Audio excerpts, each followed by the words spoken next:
both of these players are qualified for Continental, so it's definitely going to be quite the battle here between the two. Yeah. And we see Brennan getting to go first because it is based on placings. And Brennan is undefeated in the tournament so far, so he will get to go first the remainder of the tournament as long as he sticks around. Hector taking a shuffle through his hand and starting off with a Fishbone Quill into a Popsicle. So we have Red-Blue versus Amber-Steel. As we saw earlier, Brennan not quite playing the traditional Amber-Steel. He's not playing any Whole New Worlds, no aerials, playing a more low-to-the-ground version, and instead deciding to go with Dwarven Mine. Yeah, and it's been working out for him clearly. I mean, he finds himself now at top seed. Very, very unique style of deck. It definitely is different than what some would expect. So yeah, and just to clarify for those of you that may have missed it, Brennan ended up mulliganing 1 card. Hector ended up taking 5 cards for the mulligan. Oh, okay. So Brennan pretty content with what he had in his opening hand, so we can expect him to kind of have a pretty aggressive start here. Yeah. Okay. So adds a Smee to the table, which is definitely going to put some pressure here on Hector. Yeah, absolutely. And this is exactly, Brennan's doing exactly what he needs to do. This is indicative of somebody who only chose 1 card. And to be frank, if you've got a deck that's very low to the ground like Brennan's is, Brennan doesn't have a card in his deck that is more than 4 costs, Skinner. And so you have to imagine that when you're running a deck that low to the ground, there's not a whole lot that you need to search for. You've got the curve, generally speaking. That's true. Yeah, I do prefer when I play aggro decks. I tend to mulligan much less because usually all the cards are playable. Everything's like, okay, I can play all these cards on my first 4 turns. So, I'm not sure if Brennan knew what Hector was on. He may have already had an inkling about what he was on. So I'm not sure if that affected the mulligan at all. But either way, we're off to a good start here. And we do see Hector plays Sail the Azurite Sea, gets to ink an extra card for the turn, and chooses to play Ice Block. Yeah, currently it feels like neither player is really affected by the other player's play just yet. They're both executing on the strategy that they need to do. Brennan's going out there, he's turning characters sideways, playing his characters. Hector's getting the ramp that he needs to get in there. There's Ice Block, getting his draw engine set up. So right now it feels as though both players are just kind of doing what they need to do. And at some point, that tide is going to shift. They're going to have to start dealing with each other at some point. Absolutely. And Lawrence coming down as a powerful 4/4 that quests for 2, with a very similar effect to the new Pluto that is also making waves today. And both of these characters are very big until they take damage, and then they shrink down a little bit. Kind of like a big Mario, when then you hit him and he goes it gets teeny tiny. Yeah. That's what I think about whenever I think of Lawrence and Pluto. I think of mushrooms and plumbers. That's cute. So we do see another popsicle coming down for Hector, and let's see if he's able to add something to the board here to maybe stop Brennan from continuing to turn sideways, because right now Brennan does have 5 lore coming in next turn, and that is going to add up very quickly if Hector just allows it to go to 9. Yeah, I mean, but you have to wonder how much choice does he have. It looks like he is trying to make some choices here, and he does so by swinging a Brawl into a Mr. Smee. Okay, so Brawl takes out the Smee. And Brennan wasting no time. Yeah, that was a snap quest. Yeah. It wasn't even a thought. And he says, here's some stuff for you to think about. Here's more things to deal with, Hector. And I'm sure Hector must be wondering what he's going to be doing here in order to stop this assault that he's undergoing at the moment. Brennan just kind of vomiting his hand onto the table. Brennan only 1 card left in hand. We know that he does not play Whole New World, but he does play Rapunzel's and things like that. So going to be interesting to see if that's something that he has to refill. Reducing the attack, or the strength on Piglet in order to let that Sisu take it away from the board. So absolutely, great play. It saves them 3 lore. We definitely did not want that Piglet to quest. However, unfortunately, there's still 5 lore coming in, and let's see if DeCandio does a quick turn sideways as he did before. I would imagine he will. He does have to think about things now, though, because we do have a small Sisu in play, which means big Sisu could be on the way. But either way, we're doing the thing. So and while he thought about it, he ultimately decided, you know what, I'm still going to go ahead and snap that quest. Yep. So let's see if Hector is able to translate this into something. He does have 3 of those Sisus in his deck. It is possible that he's seen one. We are going to find out in just a moment, I believe. Yeah, the problem here is that Lawrence is just so good in this specific deck, just because there's no real spot damage that Hector can deal. So that that Lawrence is going to stay a 4/4 as long as it's there until it eventually gets taken out in one go.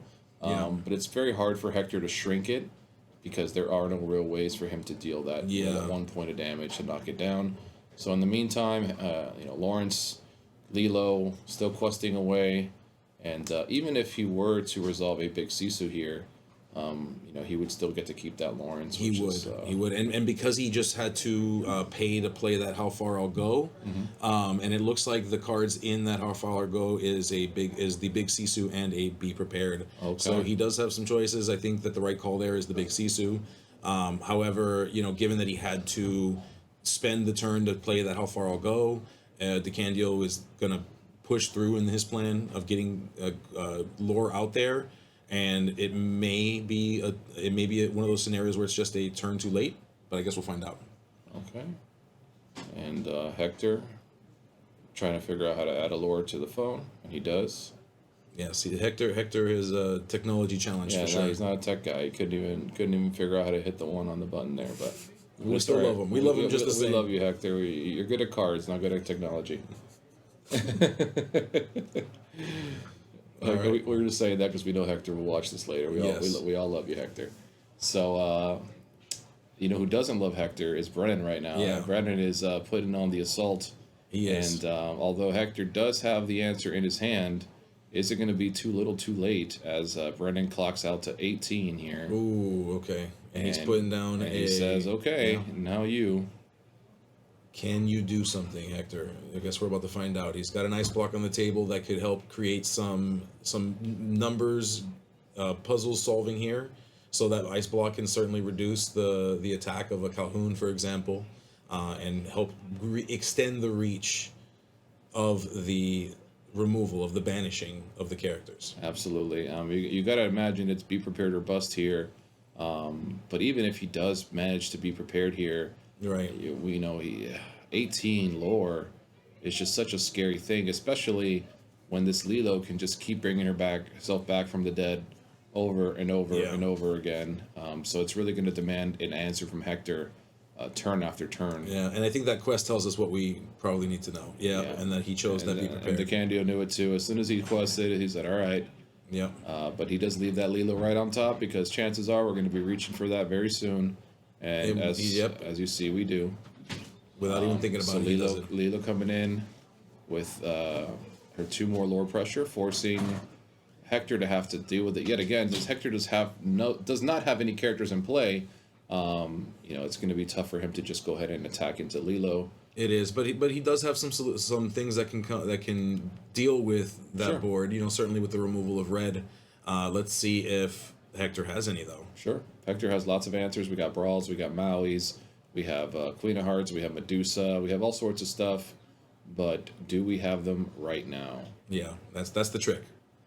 And so we're watching as Hector is thinking through, shuffling through his hand, deciding what it is that he needs to do to help get himself in a place where he can start turning things sideways and rush up to that 20 points that he needs to win.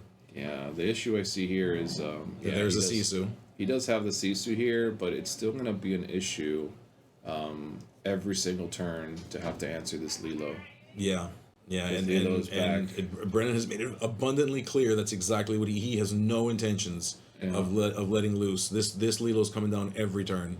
And he's telling Hector, hey, you need more than one answer, my friend. He says, no, you got to deal with both. Sisu, another Sisu here would clear them both, but still, there's a long road ahead for Hector if he's trying to get to 20 lore. Yeah, absolutely. So we wait and see what will be the answer this time. I would imagine Hector has some form of answer for something here, but if he's not able to answer both these characters, we will be going to a game 2. We certainly will. Let's see. Now we do see that Hector has turned some ink sideways. He's going to play How Far I'll Go. He's looking to dig to see if there's any answers that can potentially solve his problems. He might be looking for another Be Prepared that he can sing with the Sisu. I mean, what else could he be looking for at this point with 4 ink left? Let's see. All right, there's a bit of a correction in the lore count, it appears. Lore counter, okay. Either that or Brendan was feeling very gracious. Yeah, it was feeling nice. He's like, "Look, dude, I'll put you up to 15 and then pass it back to me. Let's see if you can figure it out from there. So, all right. We do see a Let It Go. So Let It Go, okay, and then just an attack, a challenge directly into the Lilo, which will send it temporarily back to the discard pile. I'm sure Hector wishes he was able to let it go the Lilo in this position. But unfortunately, the only one that was exerted was the Lilo, so he had to do it that way. And he draws another Rapunzel, and he says, "Here's the same board again." Right? Can you do it again? He tells Hector. Yeah, Hector's put in a position here where he needs to answer the board every single turn until the game is over, which is really unfortunate. But so we're still in the Azurite Sea. We're sailing. Yeah. What will he find out in the sea? We will see. Yeah, it looks like he found sadness and desperation. He found heartbreak. Hector here. Yeah. Hector is one of our admins there. Actually, he helps support the moderation efforts in that Discord too. So you can always pick his brain, ask him any questions, and he loves to help. Absolutely. And we're seeing Hector opening up with the common sequence that you would expect from a blue player, and you got a popsicle on turn 1. He does start with the popsicle. And let's see if we can start as aggressively as we did last game here for Brendan. Yeah, let's see. Brendan is thinking about it. He is deciding. We do see that there's a Cinderella in his hand, which, he goes ahead and he plays that on the draw. Perfect. And he says go. So we're going to watch Hector now see what he can do in kind with 2. Yeah, so he goes ahead and he inks. And we are going to look into the future. I'm not sure how I feel about this on turn 2. I mean, obviously, if you need to play it on curve, it's fine. But much would rather to see him ramp or do something here. Having to spend the turn off against a deck like Brennan's can't feel too good. Although he can search for an answer early here. It is a little unfortunate to see him have to stick around at 2 ink. Yeah, when he definitely wants to be ramping here, and this sends a signal to Brennan, right? He knows that Hector would rather play ramp. He would rather do something other than this. So to choose to do this tells Brennan a lot about the condition of Hector's hand right now. Absolutely. All right, and we see here. Yeah, and so Brennan decides to do the thing that helped him last time. He's just going to turn cardboard sideways, as they say. Absolutely. All right, we have Brennan deciding to ink a card. There are a lot of options for him, so certainly you want to make sure you make the right one. All right. And we go ahead and run out the Shmi. All right, and that was, so we're taking a look now, and we're seeing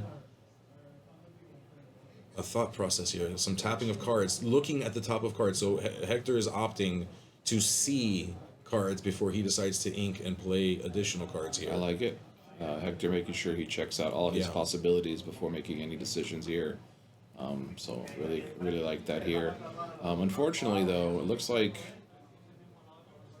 is he going to be able to play a third? Okay, I like that. So he's all right. Plays a little cute Queen of Hearts, catching some people by surprise, I'm sure. And this is a one of in Hector's deck. So the fact that he found it pretty early is solid. I'm sure Hector's happy to see that. Yeah, for all we know, he grabbed it off the Visage of the Future. I'm not sure. We don't know for sure, but definitely coming in clutch here and dealing with that Cinderella, which will help keep Brennan at bay for the time being.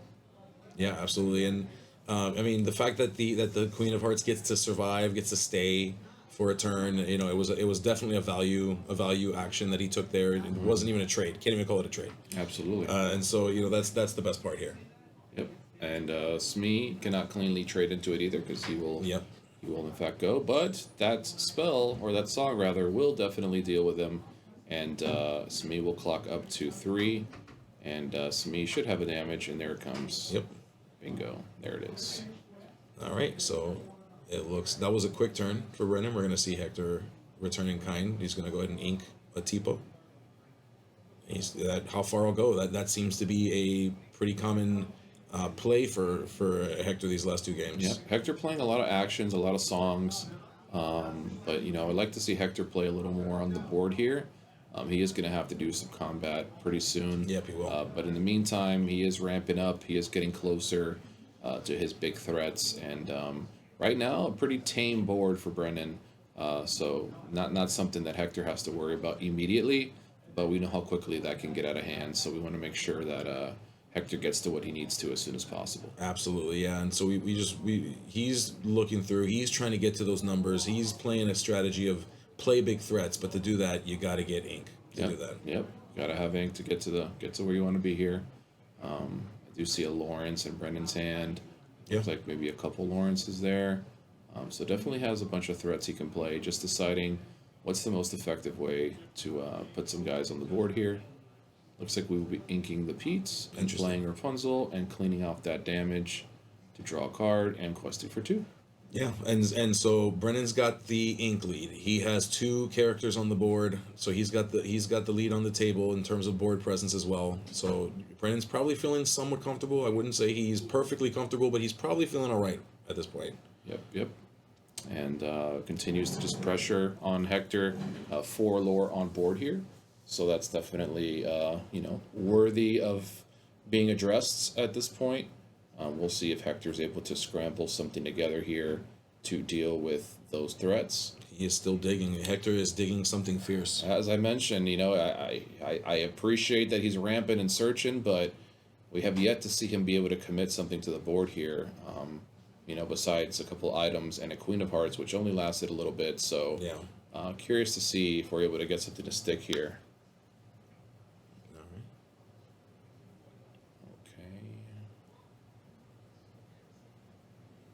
It'll be so it looks like we are thinking through still. He's still thinking through, and this is one of those spots where you have to really consider.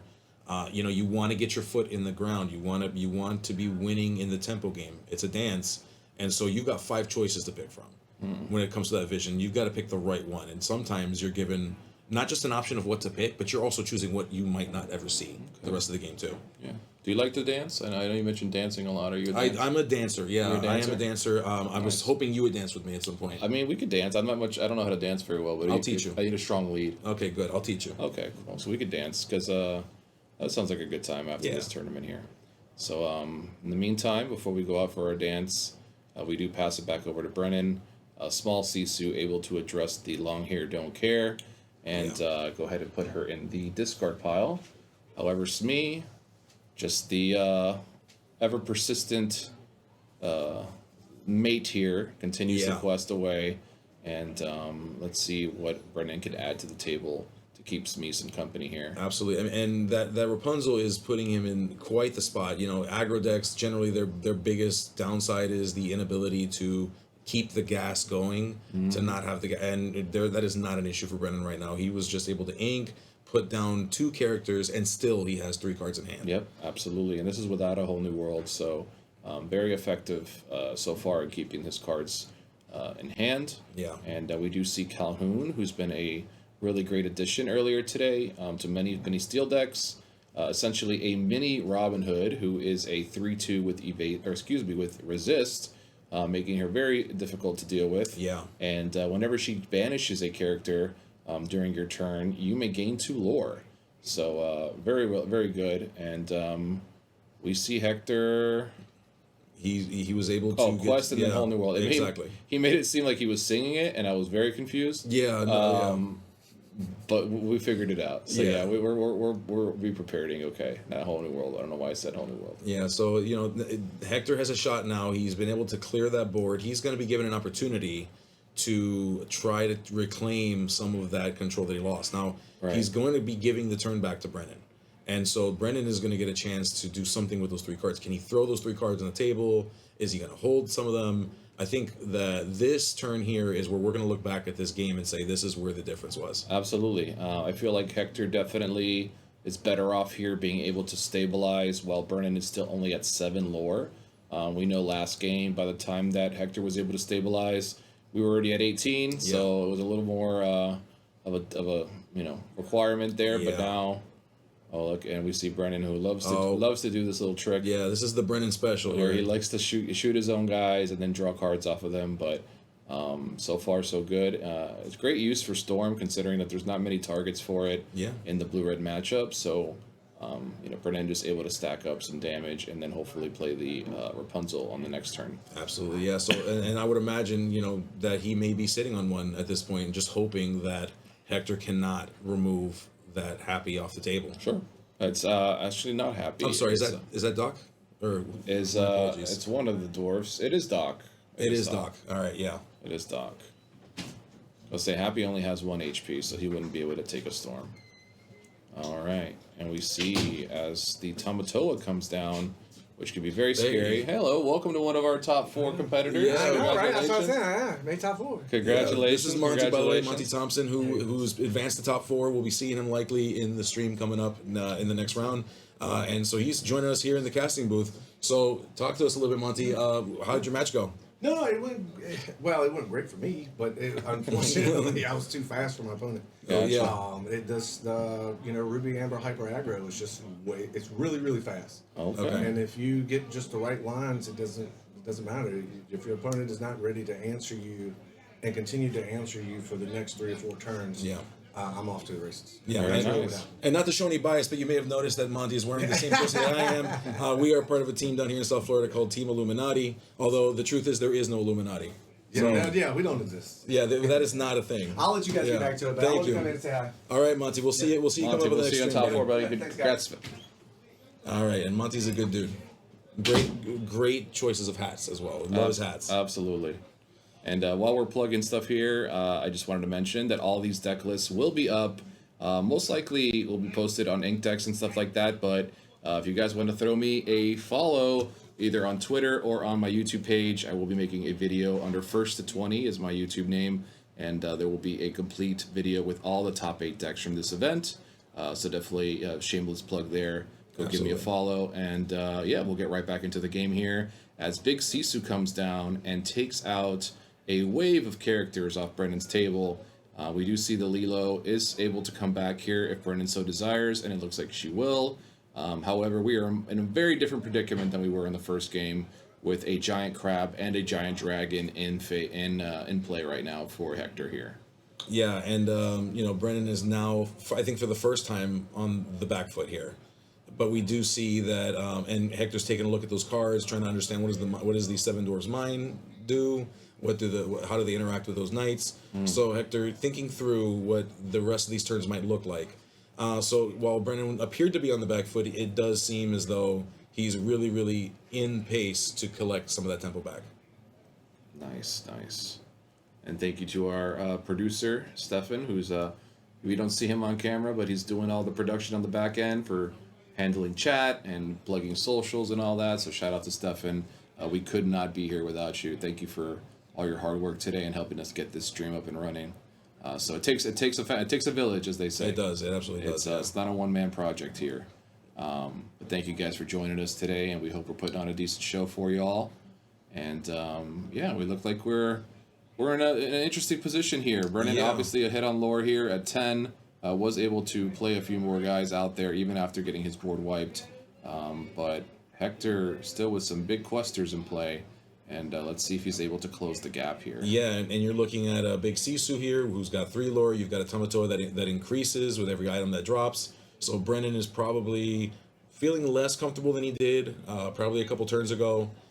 We'll see what can be made of this and whether Hector can start to reclaim some of the tempo that he lost. Sure. I mean, Brennan's still got 5 lore and just in characters plus the location, so he still has 6 lore. Ooh. We see first time today. Hey there, half on shark. Stream saying a little street shark friend, Mr. Maui, and Maui is quite the savage. He is an evasive that whenever he challenges a character, you can get back an action from your discard to your hand, and whenever you play an action, you gain a lore.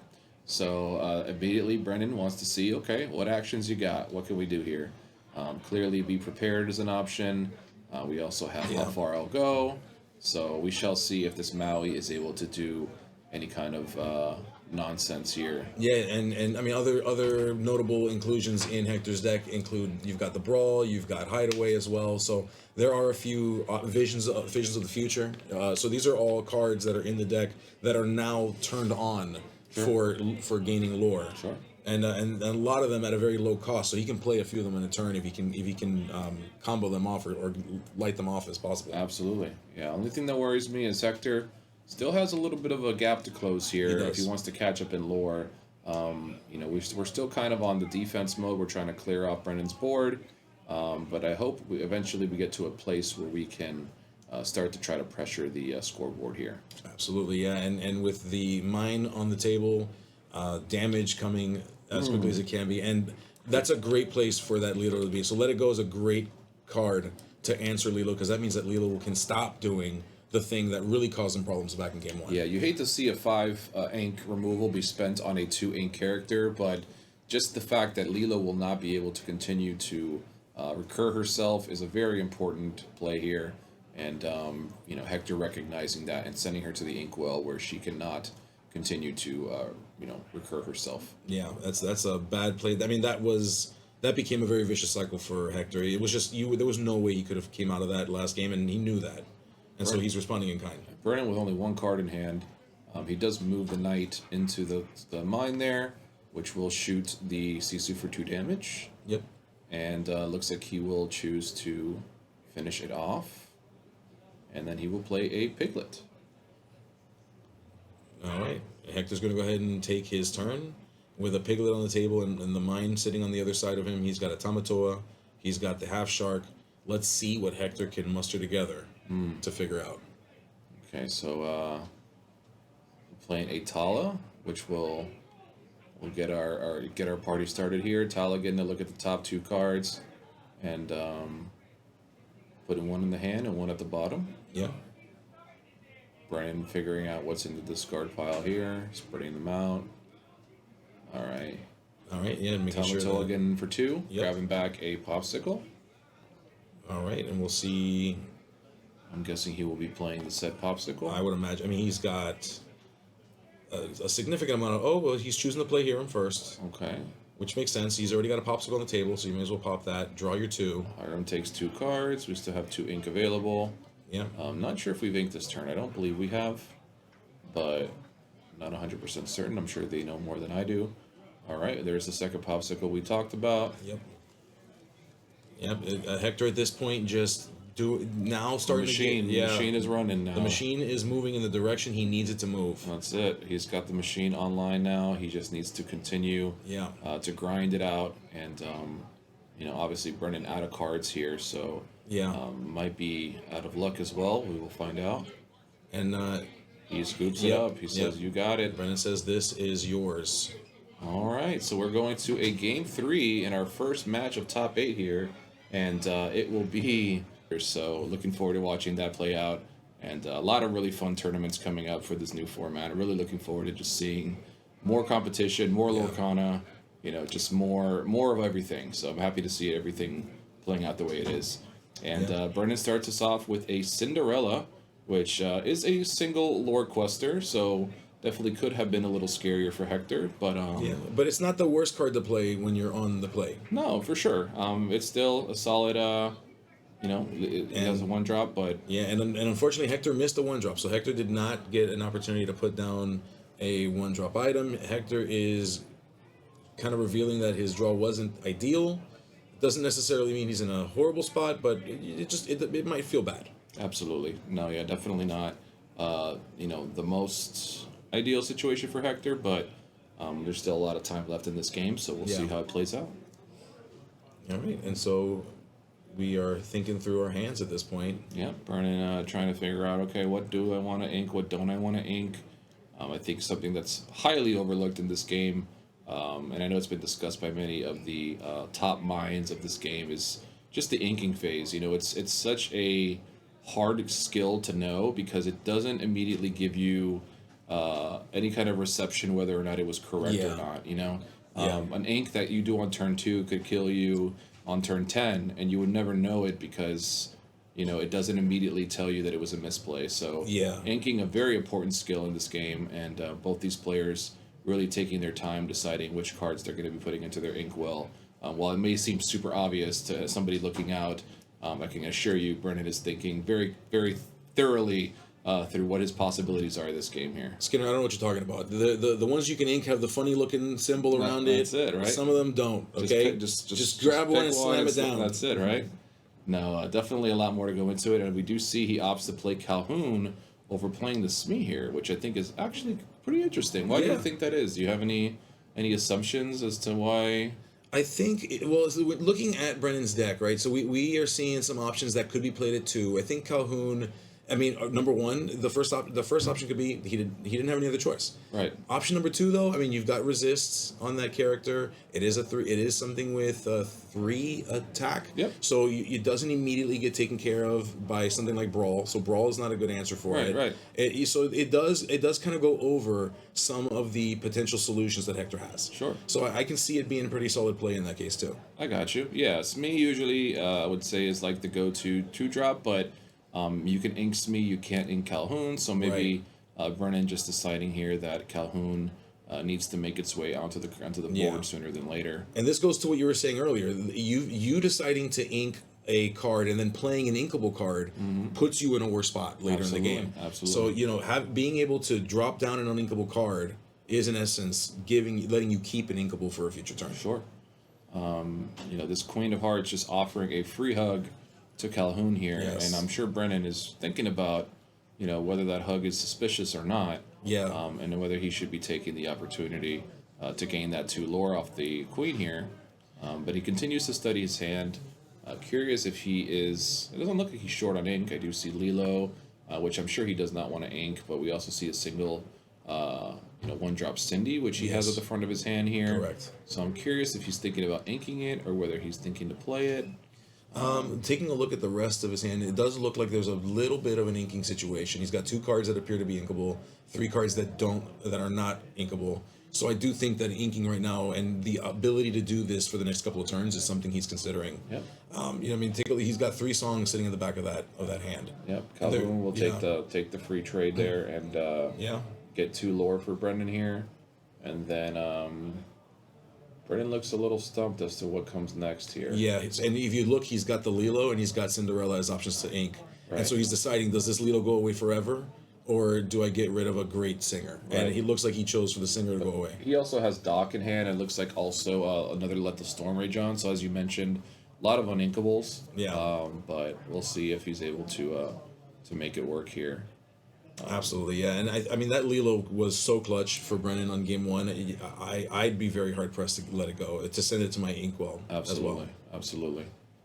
Definitely a card that is a key in this matchup here, being able to make a recurring threat that your opponent may or may not be able to answer every single turn. Definitely a good option to have there.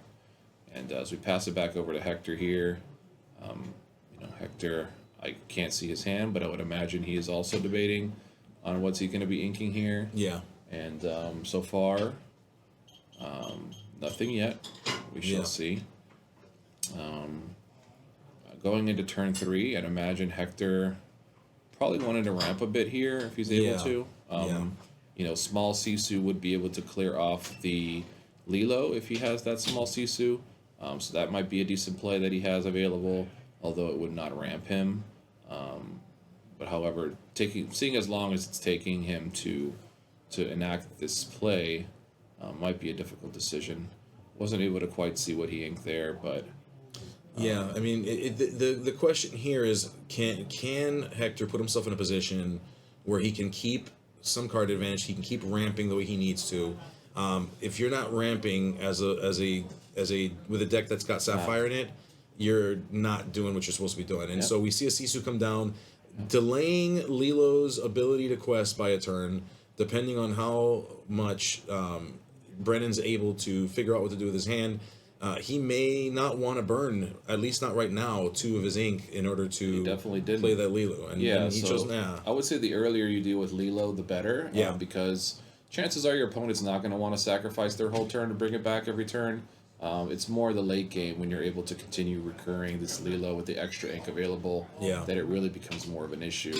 And we do see that there's another Lilo in Brennan's hand. He's chosen to ink what appeared to be was that the mine? The mine, That was the mine, Dwarven yes. mine, yep, absolutely. And we have 3 cards left in Brennan's hand, and a mystery amount of cards left in Hector's hand. Yes. Yeah, in this game, you can certainly feel that there is a thought process happening, that there's a level of apprehension. Like, if I play this, will this be the end of my streak? Am I done in this tournament because I put this card down, or because I turned this card sideways? Okay, Great Stone Dragon coming down, which is Yep. a great addition to these kind of decks, where they're able to start getting rid of all those characters in their discard and turn them into ink. Yeah. And that'll help Hector be able to ramp ahead without having to sacrifice cards from his own hand here. Exactly. Yeah, and the more you can keep in your hand, the better off you are. And so I think that's a good card in this scenario. He's already got one sitting in his discard pile, ready to be turned into ink. We'll see what can be done with that. Brendan with a bit of an awkward situation here. He was thinking about whether or not he wanted to activate Lilo. Chooses not to. Looks like he would just run out the Lilo from his hand and then dock. Okay, so he would draw 2 cards. And as you could see, lots of uninkables were in his hand there. Yeah, and now he's in a position where he can pull out 2 Lilos, have 2 Lilos on the table at any given point, assuming he's willing to dedicate the lore, or the ink rather, to do that. All right. We continue to get reports that our top 4 is slowly forming. Yep, we've got Dylan Crowley, who's also made top 4. Yep. We've got Dylan. Monty Thompson, who's made it as well. Okay, so And- we're still waiting on this one and one other matchup, and we will have our top 4, which is Yeah. going to be very exciting to see. It is going to be crazy. I'm excited because I know what those decks are, and it's good to see some great diversity amongst them. Absolutely. Definitely agree. All right. So we've Brennan got... shuffling between the 2 cards he's got here. It looked like a piglet and something else there. Brennan did a move that I generally do. You know, when you're hungry and you go to the refrigerator and you think it's gonna, if I open the refrigerator, Yeah. the things that are in there might change. Sure. So that's what Brennan's doing. He's hoping that the 2 cards in his hand might change. Yeah, I do it all the time. You just look at it again, and it might be Sometimes something you different. just got to check. You never know. Yeah. All right. So, guess what? Calhoun is not good. Doesn't really provide much value. Doesn't provide pressure and uninkable. Yeah. Yeah, I see the argument. I was definitely a for Calhoun person right away. I've since cut her down a little bit.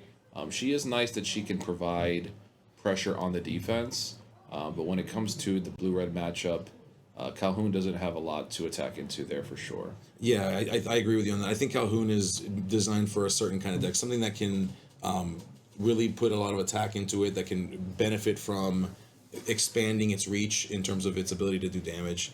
I think there is a place for Calhoun. I wouldn't outright call Calhoun bad, but I don't disagree. Absolutely, absolutely. Let me see. All right. And no, we will be revealing the deck list later, but Brennan is not currently playing A Whole New World in this build. For those of you that are curious. All right. See some friends in chat here. Chris Oyola, who I played in Atlanta. Thanks for joining us today. Freedom Gaming Mikey, congratulations on your baby. You should be definitely not in our stream right now. You should be doing something, something more important here. But thank you guys also for being here, and it means a lot to us that you're hanging out with us today here. And we just watched Brennan put down a Pete to try to limit Hector's ability to reclaim any kind of power here. So we've got 2 Lilos that are currently tapped. We've got Pete. We've got some dwarves, and we've got a Calhoun that is surviving. So we're seeing a nice long board here for Brennan. We've got Hector, who's currently sitting with a Grandma Tala. We're going to see what Hector can do with this. Absolutely, and we have double Lilo, so pool party going on here for Brennan as he continues to apply the pressure. And Hector, I'm sure, dying to see a big Sisu in his near future here to try to settle away some of this pressure. But it's gonna be a rough battle here. Hector, a little slow to take his turn here. Most likely trying to figure out what his best options here are in this scenario. Yeah, it's rough going right now. You know, especially when you know you've got the looming threat of those 2 Lilos just waiting to just keep coming back. You wonder how many more you can waste. You're doing some math. How many turns can I do this for before you just overtake? So certainly things to think about. And just for clarity's sake, I know you can't see his hand on screen. Hector does have Big Sisu in his hand. So he does have it. Yeah. It's just a matter of whether or not we can get to it, right? Correct. Yeah. Pete put a stop to any actions, so we can't do the actions route. Just gonna have to ramp there. Oh, Mikey, we have a good here. Baby and wife sleeping. Major FOMO. Well, hope you and your wife are feeling good. I know you're probably feeling fine, but hope your wife is doing well. I was going to say, what did he have to? He didn't do any work. He didn't have to do nothing. For those of you who don't know, the broadcast today was supposed to be me and our good friend Mikey. Mikey is having he didn't have a baby. His wife had a baby. And Mikey was texting us this morning saying, hey, I just dropped my wife off at the hospital. I'm on my way.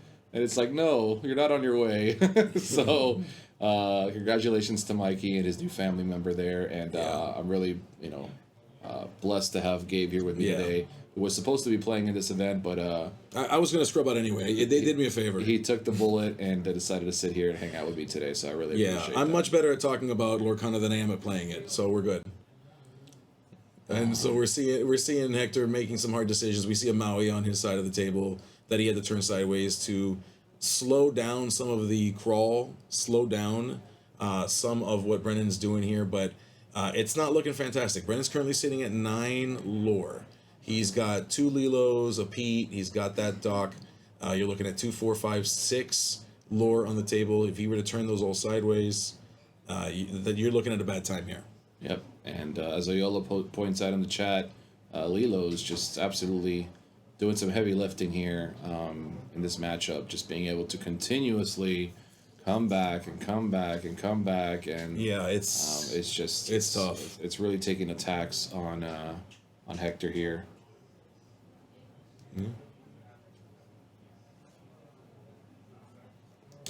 Pretty bit of a bummer that a question about this Vendo's list was just spoiled by saying he doesn't have Whole New World. I mean it's been discussed that he doesn't play Whole New World. Hector doesn't know that. Hector's not watching the stream either, but yeah, it is. We have not seen Whole New World. Brandon's been on camera multiple times, and we know that he does not have the Whole New World. Correct. So, Yeah. All right. So let's see here. Brennan up to 12 lore. Yeah. Okay. And Hector just taking his sweet time here, trying to figure out a way out. Not sure if there is going to be one as Brendan continues to crawl closer and closer to that 20 mark. Correct. Yeah, and we're moving at what it feels like a snail's pace at this point. There's a lot of thinking that's being done, likely on Hector's point. He knows that there's a lot of dealing with things that are going to keep coming back. So just understand that Hector's probably thinking through how many more removal options he's got, and how many more times he can do it before it's just game over. He reveals to be prepared, which delays those Lilos just a turn, just a bit. Yeah, and they're back. And without thought, Brennan immediately lays those 2 things sideways back down. Yep. And Brennan's showing here how powerful Lilo can be, especially in this matchup. And now... And what a partner for those Lilos. And now the best friends are all reunited here, as we have 2 additional characters for Piglet to buddy with in quest for a whopping 7 lore next turn, if so be it. And here comes Sisu trying to do his best to clear them out, but I have a funny feeling these Lilos are going to be very resilient. Yep. And then we're getting some chatter in the chat. The Lilo Doc build seems it could do well into anything. Yeah. I mean, it feels that way. Now, what I will share is that at the beginning of every set, generally speaking, aggressive decks tend to take the charge. And so what we're seeing here is that. We've seen a lot of aggressive decks today at this tournament. We've seen a lot of anti-aggressive decks as well. And that generally happens. And so what will happen is you'll see a shaking of the meta in ways that will deal with aggro, but allows it to do some of the things that we'll see. So absolutely, it feels that way, but I promise you there's a solution for them. Yeah, and also let's keep in mind this is the first day of Azurite's C. Yeah. Obviously, some of the more dedicated players have already been finding ways to get their testing in for weeks now. But for the most part, people are trying new cards for the very first time. So not everybody's lists are optimized, and somebody as talented as Brennan is definitely going to have the heads up on having a more optimized list, while others may not. So no discredit to Brennan. He's playing Absolutely a super not. sweet list. And he's playing it well. Yeah, period. absolutely. No discredit for that. But yeah, aggro strategies do tend to kind of run amok at the beginning of every format. Yeah, I would call this a great call on his part, and he's currently got 6 lore on table, not necessarily check or lethal as we often call it, but Hector probably feels like it is, certainly. Yep. And we've got a bunch of lore in play, and we have 6 lore, so not quite lethal. Could go take us to 18. So let's see. These Lilos are just a pest. Yeah, they will not go away. Yeah, I mean, really, really hard to deal with here. I believe we're gonna start playing It Calls Me in purple. Yeah, that's not a bad point out. It Calls Me being able to shuffle a card back into the opponent's deck, especially if we start seeing more of these effects that could be used from the discard pile. That's definitely a great call out, Freedom. I definitely think that we can see that inclusion coming into the future of our purple decks, if this continues to be, a big issue here. But as of right now, Lilo's having a pool party, and Hector was not invited. He was not. Yeah, And, it's a pool party, though. And they are just swimming it up right now. Yeah. And really interesting to see Amber get some, generally speaking, the best aggro deck, it would be an aggro deck that can live through removal, right? Yeah. And I know we talked about this a little bit earlier, but Brennan's deck just being very resilient to removal with cards like Rapunzel and Lawrence and Daisy, and all these cards have huge willpower, and then you have Lilos that come back, and then you have Calhouns that have resist, and all these cards, not so easy for these removal decks to deal with, even though they are smaller characters. So Brennan finding a good balance here and able to just absolutely abuse these Lilos for this game and just showing how powerful they are. Yeah. And I mean, quite frankly, as y'all will see, there's also the question of the uninkables that you have to deal with too. So I know there's questions about what he's included, what he's not included in his deck. The uninkable count is a huge factor here. Sure. And so sometimes you're making an inclusion, and you've got to take something out because you can only have so many uninkables before you get flooded. So. All right, Hector, patiently taking out his turn here. He does go ahead and whack one of these Lilos, which I'm can only imagine is coming right back. That was so quick. He didn't even consider it. And we got Calhoun into Dock to draw 2 cards. Oh, and it looks like we have another report that Colby Garish is moving into the top 4. Okay. So we have 3 of the top 4, and we are looking at the last matchup that needs to be complete in order to determine what that will look like. So this is the last matchup into top 4, and then we have a really stacked top 4 today. Really, really talented players in our top 4 matchups today. So. Yeah. All right. Hector looking at as much ink as he has, but unfortunately, Lilos are. That's those tough. Lilos are doing It's the scary. most. They are 100% doing the most. They're bringing their lifesavers, and they are moving to the top. We have a vision. Hector looking into the future here, and what does it look like, Hector? Yes, Hector. My guess is that it looks pretty grim. Yeah, I can't imagine. He can only do this so many times. That's the thing. Yeah, like there's only so many answers before the answers stop showing up. Yeah, he needs to be in a position where he's answering while also questing on his Correct. board. Right now, he's like just meeting the bare minimum to stay alive, Correct. and it's just not enough for him to pull ahead. Correct. And so he's hoping to find something that can solve a problem, but as we see, Brennan is just immediately snap pulling those Lilos out of his discard pile to get him on there. And there comes the dragon. Yep, the dragon comes, And now now it's interesting because now Lilos, they can all come back. All of them can come back, but they're all going to be exerted for a whole turn. And they all have answers on the board. So if the 3 comes out, he's got 2 big CISOs, he's got the Tala, and he's got the Flaversham to draw. So he's got answers for those 3 Lilos. Yep. The question now becomes, does Brennan have things that can come down that'll continue to distract and prevent Hector from moving in the direction of where he needs to go? Right. If he does choose to bring all the Lilos back, it does exert all his ink for the turn. It does. So it's going to be interesting to see now if Hector can crawl away here now that he's finally reset the board. Yeah. Will he be able to put together a finishing game plan here? Yeah, and Brennan has decided he's currently untapped his cards. He's thinking about whether he taps them or not, because he does not get to see a card before he can make that decision. Yep. And it looks like he's reaching for him. He's thinking about it. He's considering it. Oh, wait, maybe. What do you think? Does he do it, Skinner? Would you do it? I think he brings 2 of them back. Okay, all right. I don't know if he brings them all back. I think he's considering right now, what could I draw that'd be better than having this Lilo in play? Yeah, yep. And our audience is recognizing that we are in a potential shift here, that things might be moving in a different direction than we initially thought. Yeah, absolutely. Blue-red showing how resilient it is and why it's the menace of a deck that it is. Yep. Just being able to answer these Lilos back to back to back to back is no easy task, but red-blue able to do so for the time being. Yeah. It is getting a little concerning with Brennan being at 16 lore. It's definitely a little closer than I'm sure Hector would like it to be.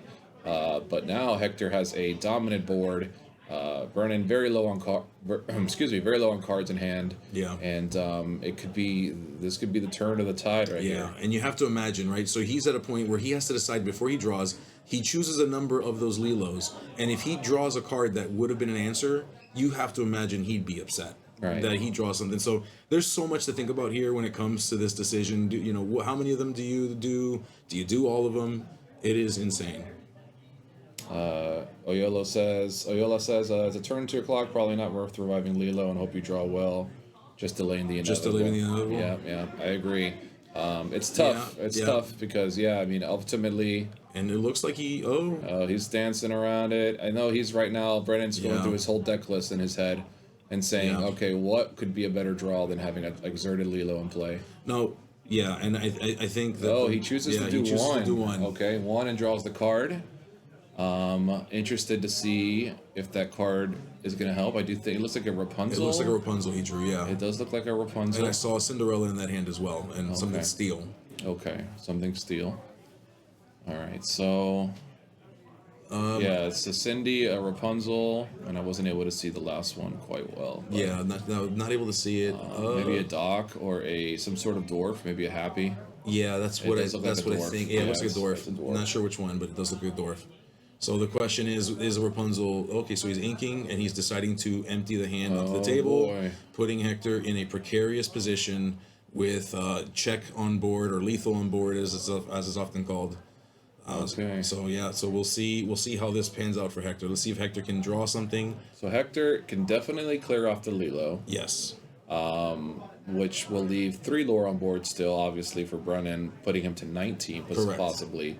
And that's if we don't have any brawls or small Sisus or anything that can kill off this Rapunzel here. So very interested to see what else Hector can come up with here. Yeah. Up until now, Hector has slowly been able to stay in this game and potentially turning a corner here if he's able to survive a couple turns more. Yeah, and I mean, you're looking at 3, 6, 7, 8 lore on the table right now on Hector's side. If he can start mounting the comeback, there is the Maui Shark. Okay, so Maui Shark comes down, or the Half Shark rather comes down. Half shark. Yeah. Very important. Yeah, so we Shark where it matters, right? Yeah, exactly. That's street shark. Exactly, as it's called. If you were a '90s kid, you know about the street Yeah. sharks.